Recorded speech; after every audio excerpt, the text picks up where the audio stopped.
Bienvenue à tous, mesdames et messieurs, vous qui nous suivez. Merci d'être fidèles à cette émission En Bonne Santé, votre programme de santé. Et donc aujourd'hui qui revient avec une autre question importante de santé publique.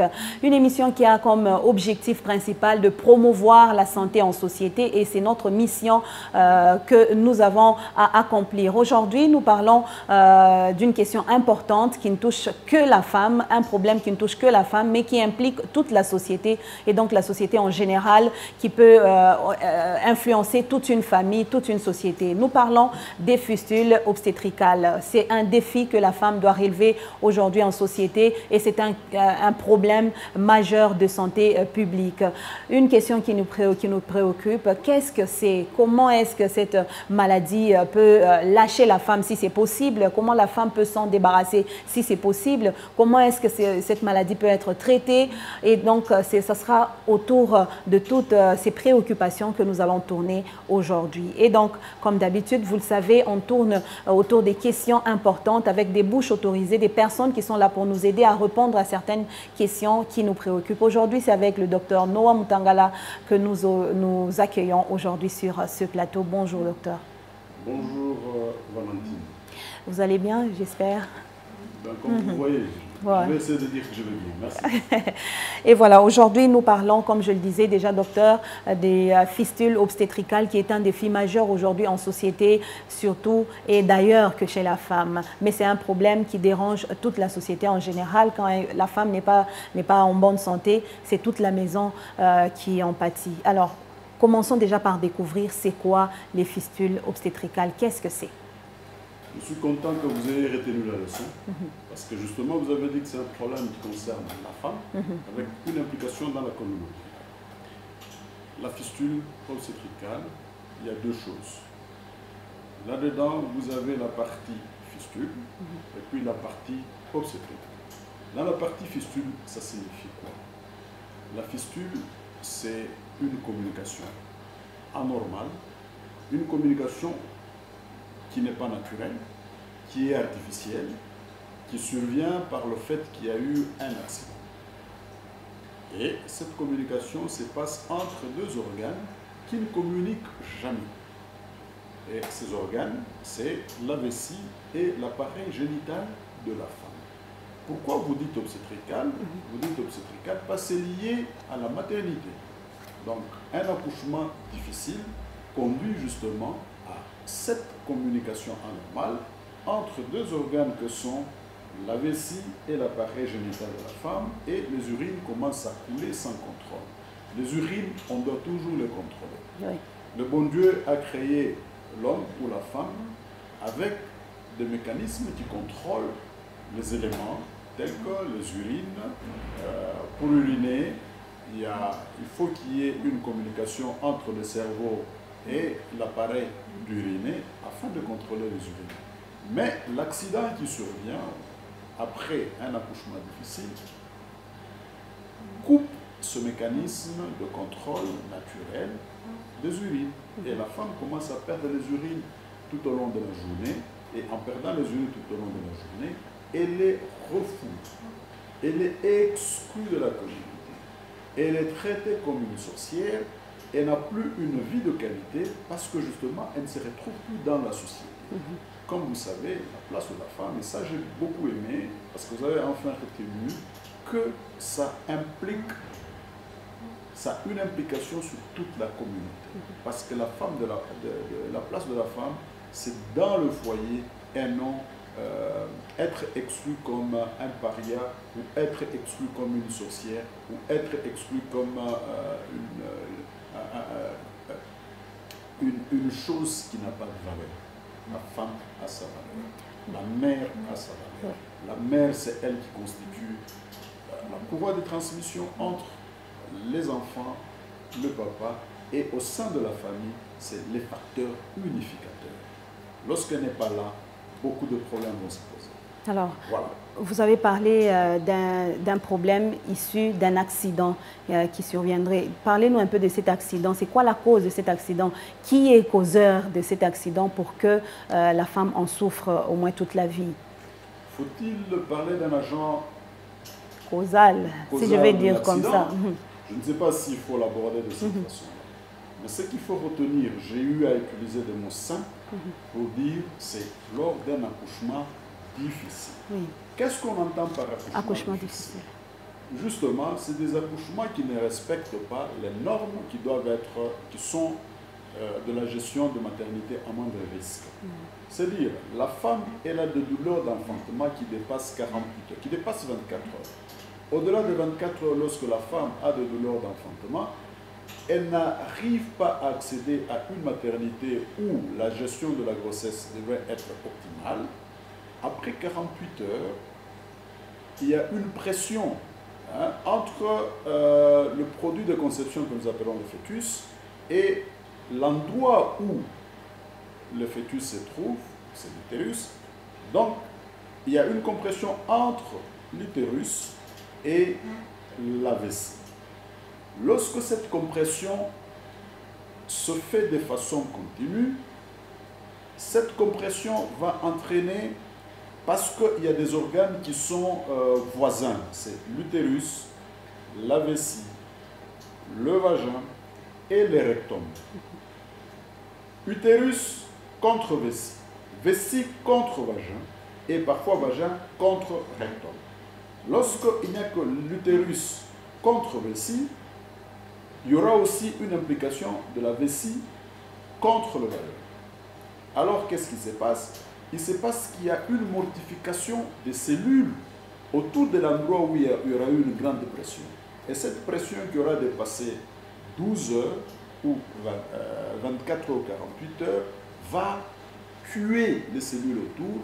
Et ces cellules tuées autour de l'endroit de pression va entraîner un trou.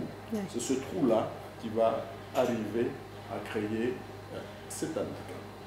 En dehors de cet aspect de compression, il y a tout ce que l'on peut utiliser comme matériel. Il y a des endroits où on utilise encore des forceps. C'est un outil, forceps. C'est un outil qu'on introduit dans l'appareil génital de la femme pour essayer d'extraire le fœtus. Oui. Et cet appareil peut arriver à arracher même le tissu que l'on retrouve dans l'appareil génital de la femme. Oui. En plus de ça, c'est tous ces mécanismes-là de demander aux femmes de pousser lorsque le fœtus ne peut pas sortir. Quand il n'est pas encore prêt. Quand elle peut être prête, mais donc quand le fœtus n'est pas prêt. Le fœtus il se trouve qu'il y a une incompatibilité entre le fœtus, de la manière dont il se présente à la sortie, et cette incompatibilité peut faire que le fœtus a une grosse tête qui n'arrive pas à franchir le col, ou le col ne s'ouvre pas complètement, ou le fœtus a ce qu'on appelle des circulaires, il est en haut, et on applique ces manœuvres-là qu'on appelle des manœuvres cristellaires. On pousse sur l'utérus, et le fait de pousser sur l'utérus peut aussi entraîner tous ces problèmes-là. Donc, vous voyez, c'est comme ça que j'étais en train de parler de la maternité difficile, un accouchement difficile. Voilà, parlant de maternité difficile, est-ce que c'est un problème qu'on ne peut pas détecter avant et essayer d'arranger les choses? Parce que c'est en mettant au monde ou à la fin déjà de la grossesse qu'on peut rencontrer ce problème en tant que femme. Est-ce qu'il n'y a pas moyen, pendant les CPN et tout, de détecter déjà ce problème? Est-ce que la grossesse est à risque et tout, pour essayer d'éviter cela? Et là, je suis très content que vous me posiez cette question, parce que finalement, je veux dire quelque chose que vous venez de dénicher dans votre question. C'est dire que la fistule peut être prévenue. Elle est préventable et à la fois guérissable. Le tout réside sur la prévention. Et pour faire la prévention, il faut en connaître les causes. Oui. L'une des causes, il y a plusieurs causes qui sont à la base de ça, c'est notamment les mariages précoces. Vous avez vu, j'ai opéré, je viens d'opérer à l'instant. On va voir sur les images. Une jeune fille de 12 ans. 12 ans. 12 ans. C'est-à-dire qu'elle a conçu quand elle avait 11 ans. Avec tous ces changements hormonaux, elle ne savait pas, elle s'amusait. Et malheureusement, la grossesse est venue. C'est 12 ans. Donc elle a conçu à 11 ans. Pour un enfant, bon, je vais l'appeler enfant. Ça veut dire que son bassin n'est pas encore développé. N'était pas encore développé. Ça s'appelle mariage précoce ou conception précoce. Parce qu'on n'était pas dans le mariage. C'est une conception vraiment précoce. En dehors de ce mariage précoce, il y a l'ignorance. L'ignorance fait que quand on vous demande d'aller aux consultations prénatales, on estime que les consultations prénatales n'ont rien à apporter à la maman ou à la femme qui porte une grossesse. Il y a les us et coutumes. Il y a de coutumes où on dit à la femme, toi tu ne peux pas t'accoucher à la maternité, tu ne peux que t'accoucher à la maison. Ça pose un problème. Il y a la pauvreté. La pauvreté peut faire que la femme n'a pas de moyens pour justement aller au CPN et à la maternité pour s'accoucher, où on pouvait facilement détecter tous ces genres de problèmes. En définitive, c'est tout le système sanitaire par rapport à la gestion de la maternité, par rapport à la gestion de la grossesse pour la femme. La femme ne devait pas être handicapée parce qu'elle veut mettre au monde. Pourquoi on ne trouve pas de fistules chez les chèvres ou chez les vaches? Et on va trouver une fistule chez l'homme, chez l'humain. Donc, vous comprenez qu'il y a déjà un problème. Vous comprenez qu'il y a un problème. Donc, tout ce système-là, il y a un élément aussi que j'allais oublier, c'est la qualité de ceux qui doivent gérer les grossesses. C'est aussi les infrastructures. Là où il n'y a pas d'hôpitaux, ou là où il faut faire 10 km, 20 km pour aller dans un hôpital ou un centre de santé ou une maternité pour s'accoucher, la femme va préférer rester à la maison parce qu'elle ne sait pas aller là-bas. Donc c'est tout ça qu'on devait pouvoir comprendre. Alors des problèmes qui viennent d'ailleurs, je veux dire ça comme ça, peut-être une inconscience chez l'enfant qui prend grossesse avant et tout. Est-ce que ce sont des problèmes qui peuvent être réglables? Par exemple, pour cet enfant de 12 ans que vous avez opéré, est-ce qu'il y a encore de l'espoir? Avant de parler du traitement, comment ça se passe? Est-ce que cet enfant peut espérer un jour concevoir et mettre au monde normalement, sans problème, et récupérer sa vie comme ça? Oui, il n'y a pas de souci pour qu'elle puisse avoir une maternité future, dans la mesure où nous avons réparé ce qu'on devions réparer. Nous avions réparé la vessie et le vagin que nous avons fermé, et la garde encore toute sa structure de façon intacte. Ça a été très laborieux, mais nous sommes arrivés à résoudre le problème, et elle pourra avoir sa maternité. En fait, plutôt, qu'est-ce qu'il fallait? Peut-être qu'elle peut avoir des stigmates psychologiques par rapport à la vie qu'elle a eue à vivre. Parce que là-dedans, c'était à la fois le rectum qui était pris, et donc on a réparé toutes les matières venaient par, les matières fécales venaient par le vagin, les urines venaient par le vagin, donc on a réparé tout ça pour essayer de donner une vie de qualité à cette jeune, pratiquement qui serait ma fille, parce que mon fils est né à 15 ans, mon cadet a 13 ans. Donc cette fille-là, c'est pratiquement ma fille. Donc elle a aussi droit à une vie de qualité. C'est qu'en reprenant la vie normale, elle peut avoir une maternité sans problème. Oui. Et donc il y a de l'espoir si seulement il y a quelqu'un là-bas pour faire ce problème ou résoudre ce problème avant. Mais une préoccupation seulement pour savoir qu'on est déjà porteuse de fistule. Est-ce que la femme qui connaît ce problème qui vient d'arriver dans sa vie peut facilement savoir que déjà elle est victime? Comment? Par quels signes? Est-ce qu'il y a des signes? Est-ce qu'elle va avoir des troubles? Est-ce qu'elle va avoir des maux de tête ou des fièvres ou quoi? Qu'est-ce qui se passe pour qu'elle sache que là, il y a un problème? En effet, j'ai eu à vous dire que comme étant par définition une communication anormale entre la vessie et le vagin, le plus grand signe, ce sera cette perte d'urine sans contrôle. Elle sera mouillée à longueur de journée sans pouvoir contrôler les urines. Et l'odeur des urines qui ne font que passer attire ça. Elle va avoir une traînée de mouches sur son corps. Et les gens autour d'elle ne vont pas l'accepter. Les gens autour d'elle vont la chasser, ils vont l'exclure de la société. Et c'est là tout le problème. C'est là tout le problème. Et dans la plupart, à 90% de cas, toutes ces femmes ou ces filles qui auront eu de fistules, elles n'auront pas les enfants qui auront été à la base de la fistule, ou même les hommes qui les auront engrossés. Elles seront abandonnées comme ça. Et généralement, c'est des choses qui arrivent à des femmes qui n'ont pas de moyens. Parce que cette chirurgie coûte quand même cher. Et on n'a pas beaucoup d'opérateurs de fistules. Et pour le faire, il faut avoir la passion. C'est un problème de cœur. Il faut avoir la passion pour arriver à passer. Contraignant, c'est tellement contraignant que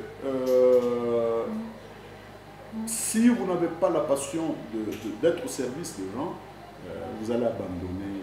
Voilà. Et donc, il y a quand même, vous êtes là, vous êtes dedans. S'il faut parler des cas que vous avez eu à enregistrer jusqu'ici, est-ce qu'il y en a beaucoup sur une échelle de 0 à 10 par exemple? Combien de femmes sur 10 vous pouvez enregistrer en une année? Est-ce qu'il y en a, les cas sont en train d'augmenter ou de diminuer selon vous? L'année dernière, j'étais à 195 cas. Dans une année? L'année dernière, en 2019, j'étais à 195 cas. Wow. Cette année, nous sommes déjà autour de 86 cas. 86 cas. On a eu, on a patiné à cause de la pandémie à Covid, parce que nous avions prévu d'être autour de 300 cas à opérer au courant de l'année. Parce que pour les statistiques qui avaient été données, la province, dans la configuration de l'ancienne province du Katanga, en 2010, nous avions 6 000 cas. 6 000. Et chaque année, pas moins de 1 000 ou 2 000 cas de fistule, de 10 000 cas et de 1 000 cas de fistule, de nouveaux cas qui arrivent. Et pour Lubumbashi? Non, c'était dans la configuration du Grand Katanga. À ce jour, nous n'avons pas de statistiques assez précises pour dire les cas attendus sont au nombre de temps. Et puis, la chirurgie de la fistule, on peut fermer aujourd'hui. La femme elle fait encore une autre manœuvre qui n'est pas appropriée par ça. Elle revient parce que les tissus auront été rigides. Elle peut encore recommencer à perdre des os. Alors, parlez-nous un peu du traitement. Comment ça se passe pour une femme qui est prise en charge peut-être pour la première fois et qui n'est pas vraiment à l'âge de prendre une grossesse comme cet enfant qui est notre référence aujourd'hui? Comment vous allez faire le traitement pour essayer de sauver? Je ne demande pas comment est-ce que vous allez coller les morceaux, mais seulement il y a le pendant et le après. Comment ça se passe pour au moins sauver cette vie? Donc il y a deux approches ici, il y a même trois. Il y a l'approche chirurgicale, tout ce que moi je fais, et l'approche psychologique. C'est un accompagnement qui devait être fait. Nous n'avons pas cette approche-là ici. On a eu des amis, une ONG de femmes, une ONG constituée par des femmes sud-africaines, zambiennes et congolaises, WWW, qui viennent en appui pour essayer de donner un accompagnement psychologique à ces femmes-là. Il y aurait en principe aussi un autre aspect de problème, c'est la réintégration sociale. Ouais. La réintégration sociale constitue aussi une sorte de traitement par rapport à ces femmes-là. Parce que vous vous rendez compte, exclue de la société, si par exemple elle avait un petit commerce, elle vendait au marché, dès lors qu'on sait qu'elle a la fistule, on la considère comme une sorcière et personne ne va aller là-bas pour essayer d'acheter. C'est une maladie honteuse. Hein? C'est un handicap honteux. Moi, je ne veux pas parler de maladie, je veux parler d'un handicap silencieux et honteux. Alors, c'est ces approches-là. Et pour ma dimension, c'est plutôt une approche chirurgicale. Mais il y a aussi une autre approche, c'est la prévention qui devait être la plus grande approche pour caractériser, disons, pour accompagner la prise en charge. Qui est d'ailleurs important, hein, prévenir. La prévention, elle est vraiment importante. Oui. Et on fait comment pour prévenir? Ben, c'est vous, vous êtes déjà un agent de prévention.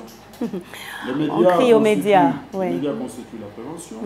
Le gouvernement devait, ce que je fais, c'est le travail du gouvernement. S'impliquer. Dès lors que le gouvernement n'a pas, jusqu'à ce jour, de gens qui peuvent l'accompagner, nous avons dit, nous connaissons ce que nous pouvons faire, qu'est-ce que nous pouvons, notre contribution, notre service, notre contribution à cette nation, c'est aussi ça. La sensibilisation. Ah, c'est ça. Donc, il y a la sensibilisation pour les médias, il y a le politique qui doit s'impliquer, il y a l'enseignement qui doit être là, il y a les leaders d'opinion, il y a les églises, le mouvement associatif, tout le monde devait mettre la main à la pâte pour essayer de sensibiliser la jeune fille, de sensibiliser la maman, de sensibiliser la communauté que la bonne maternité, le bon accouchement, il se fait à la maternité.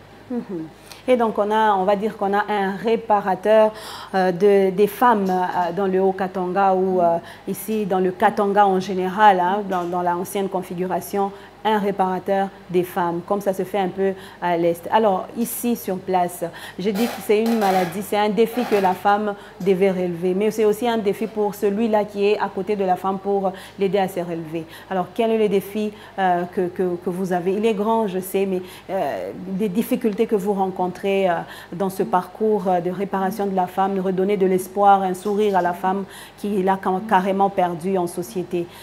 Quelles sont les difficultés que vous rencontrez? Les difficultés sont les jours. L'une des plus grandes difficultés, c'est le temps. Je n'ai plus de temps pour moi. C'est-à-dire, je donne de mon temps précieux pour venir au service de la population. De celles qui souffrent. Le deuxième défi, c'est le nombre de réparateurs. Je suis en train de prendre de l'âge. Je ne veux pas continuer à être dans cette histoire. Nous sommes ouverts à la formation de ceux qui peuvent, parce que j'ai été formé, je peux transmettre la connaissance que j'ai à ceux qui ont la passion de rendre service. Je répète, c'est un service, il faut être passionné pour faire cette histoire. Je reviens de Kolwezi, où j'ai été accompagné un jeune qui a accepté de faire ça. Mais il y a des choses que l'on ne fait pas lorsqu'on n'a pas la main. Il faut toujours qu'il y ait un aîné qui puisse vous accompagner. Il y a des jeunes qui ont accepté d'être formés, qui sont là. Ça, c'est dans l'aspect des réparateurs. Le deuxième challenge que nous avons, c'est les moyens de prise en charge. Nous devons faire venir les femmes à la structure. Nous sommes une ONG locale. Et cette ONG a des problèmes. Il y a des gens, des membres qui sont presque éparpillés, qui sont presque tous partis. Et nous sommes restés pratiquement seuls. De temps à autre, nous devons nous-mêmes, de notre poche, essayer de prendre ces femmes, de les nourrir, parce que nous devons les nourrir. Elles ont en moyenne 1 mois à rester à la structure. Quand elles restent 1 mois, 1 semaine, elles arrivent, nous devons faire tous les bilans sanguins. Elles arrivent généralement dans de mauvaises conditions nutritionnelles. Il faut remonter leur niveau nutritionnel. Elles arrivent et n'ont pas de sang, il faut chercher le sang. Elles arrivent tous dans des conditions peu acceptables. Il y en a d'autres qui arrivent dans des conditions acceptables. Donc c'est un challenge, un défi grand, hein? Matériel et financier. Il y a aussi un défi de protection, d'assurance, d'être protégé par les autres. Nous avons été victimes d'une incompréhension. Quand nous opérons, il y a tous les risques qui peuvent en suivre. Malheureusement, il y avait une qui est venue, qui a eu une autre maladie, et nous étions en train d'aider. La famille nous a condamnés pour avoir accepté de prendre cette femme-là, alors qu'elle était venue d'elle-même pour les soins. Elle nous a condamnés jusqu'à nous intenter un procès. Alors, à un certain moment, on se disait, nous laissons tomber. Seulement, il y a eu un échec dans l'opération, il y a eu un problème? Non, il y a eu un petit problème qui n'avait rien à voir avec ce que nous faisons, mais ça nous a été C'est retombé sur vous. Ce problème nous a été... Nous avons endossé cette anomalie qui s'était produite après que nous l'ayons opéré. Alors vous comprenez que psychologiquement, à un certain moment, on se disait, pour notre service des gens qui ne comprennent pas et puis qui nous agressent, pas si c'est une passion, pas si ça peut être une vocation, nous sommes dit, on ne peut pas laisser tomber l'œuvre salvatrice de beaucoup de gens parce qu'une personne n'a pas compris et veut nous entraîner dans la difficulté. Vous voyez que c'est beaucoup, il y a beaucoup d'attentes. Il y a des cas parfois qui sont non opérables. Ces femmes-là viennent, elles veulent que vous trouviez une solution pour elles, mais vous êtes incapable de le faire. C'est que du point de vue de la technicité, c'est aussi ça qui est important. Il nous faudrait encore que nous apprenions, que nous pouvons aller ailleurs, pour apprendre davantage comment essayer de donner la possibilité à celles dites inopérables d'être opérables. Oui. Donc il faut apprendre encore davantage comment faire de montage pour reconstituer une nouvelle vessie, pour reconstituer un nouveau vagin, afin de permettre à la femme de reprendre sa vie. Les défis, on va dire que le défi est grand. Et pour finir d'ailleurs, là c'est la période où vous prenez en charge la femme sur place. Et après, c'est aussi un problème parce que vous dites qu'il y a des cas qui partent et qui reviennent parce que la femme n'a pas vraiment respecté les mesures qui doivent être respectées jusqu'à ce qu'elle soit totalement reconstituée. Comment se passe la prise en charge? Est-ce qu'il y a un suivi à la maison où la femme part, parce que ce sont des femmes qui viennent de partout? Pour finir, en tout cas, il faut qu'on sache, après, là, la femme fait comment pour qu'elle observe, qu'elle arrive à observer tout ce qu'il faut et se préserver de toute rechute, hein, je vais appeler ça comme ça.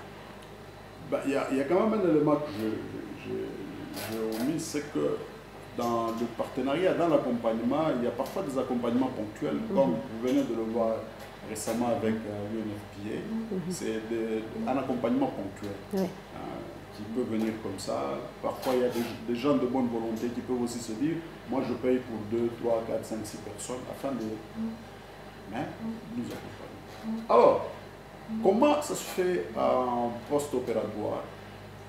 J'ai eu à vous dire que nous n'avons pas le volet réinsertion sociale et accompagnement psychologique. Néanmoins, avant de partir, avant de relâcher les femmes, nous faisons un counseling sur les méthodes contraceptives pour qu'elles ne puissent pas concevoir avant. Et elles ont le choix à opérer sous les différentes approches, différentes méthodes que nous proposons à ces femmes-là, parce qu'il faut éviter que dans les 6 mois, qu'elles puissent encore concevoir. Et puis nous leur assignons, nous leur donnons un rendez-vous au bout de 3 mois, parce que le contrôle se fait dans les 3 mois, 6 mois, 1 an. Ceux qui ont des moyens de revenir, elles reviennent. Ceux qui n'ont pas de moyens de revenir, bon, on suppose que là où elles vont, tant qu'elles n'ont pas de problème, ça signifie que pour nous, ça marche. Mais le plus grand challenge, c'est justement ça, parce que celles qui restent loin, parfois ils n'ont pas de moyens pour revenir, et nous n'avons pas tous les jours les moyens pour payer le transport de ces femmes-là et de revenir ici. Les fistules obstétricales, c'est un problème de santé, un majeur problème de santé publique chez la femme. Il n'y a pas que la femme qui est victime parce qu'elle-même, c'est elle la porteuse de ce problème, mais au moins c'est un problème qui va déstabiliser toute une famille, toute une société. Alors, c'est une grande préoccupation pour nous. C'est comme ça que, avant de finir, je crois, docteur, vous allez peut-être donner un message ou un message de sensibilisation, un message d'espoir pour cette femme qui est déjà peut-être passée par là et qui se pose des questions si elle risque de retomber un jour, puisque ça commence à faire un peu peur de reprendre une grossesse. On se dit peut-être que ça peut revenir. Ou cette femme qui est aujourd'hui porteuse de la fistule et qui ne sait pas qu'un jour elle peut guérir. Quel est le message que vous pouvez transmettre à cette femme? Voilà. Comme je viens de le dire avant, la place de la femme, c'est au foyer. Lorsqu'elle est dans le foyer, il y a une harmonie autour de la famille. Et la famille constitue la cellule de base de toute une nation. Lorsque la maman n'est pas là, c'est le papa qui est là. Le papa, il est toujours parti chercher l'argent à ramener dans le foyer. C'est la maman qui gère pour tout le monde, et pour le papa et pour les enfants. Et elle coupe sa présence, amène une harmonie dans la famille, amène un équilibre dans la famille. Une femme ne doit pas être exclue. Une femme doit être dans le foyer.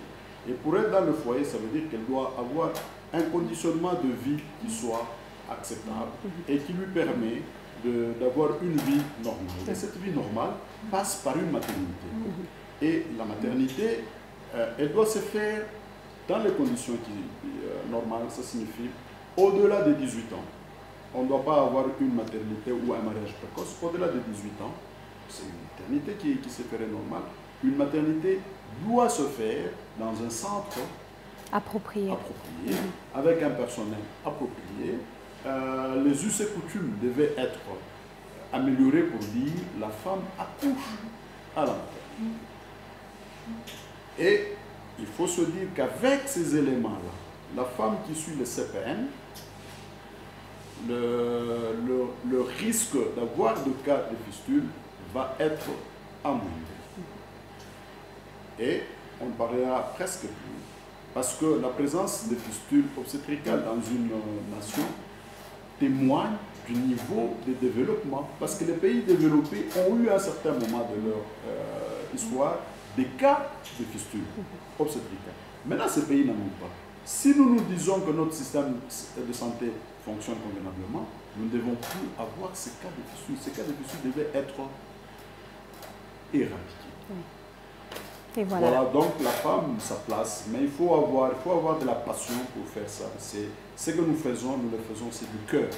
C'est un travail de cœur, c'est notre participation à cette nation pour essayer de rendre service à la femme. La femme, sa place, c'est dans le foyer.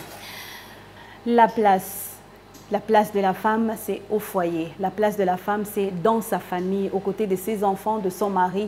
La place de la femme, c'est en famille. Et donc, elle ne devra pas être rejetée, elle ne devra pas être, je veux dire, répudiée, elle ne devra pas être chassée de la société seulement parce qu'elle a connu un accident. On va appeler ça handicap et ne pas appeler ça maladie. C'est juste un handicap qui peut être réparé et cela avec le concours de tout le monde. L'homme est là et devra être là pour soutenir sa femme. Les parents devront être là pour soutenir cette fille qui a connu ce problème et le personnel médical qui est là aujourd'hui pour sensibiliser, aider cette femme à bien faire sa vie et ne pas tomber dans ces genres d'accidents. Les médias devront être là pour aussi parler, dire ce qu'il faut, sensibiliser la femme qui est peut-être aveuglée par certaines conditions de la vie. Et donc, tout le monde devra mettre la main à la pâte pour lutter contre ce fléau. C'est un problème majeur, je le disais, de santé publique et tout le monde devra se lever pour finir ce problème. Et donc, les fistules obstétricales, un défi majeur pour la femme aujourd'hui, a reçu sur ce plateau en bonne santé le docteur Noah Mutangala, qui nous disons merci beaucoup pour cette participation et surtout ce message important lancé à la femme. Merci beaucoup, docteur. Merci, madame. Et merci à vous tous qui nous avez suivis dans En Bonne Santé, votre rendez-vous de santé de tous les jours. Soyez toujours là, posez votre problème au numéro qui affiche au bas de l'écran. Vos préoccupations, vos questions seront répondues ici avec chaque fois un invité. Alors on se retrouve prochainement. Bye.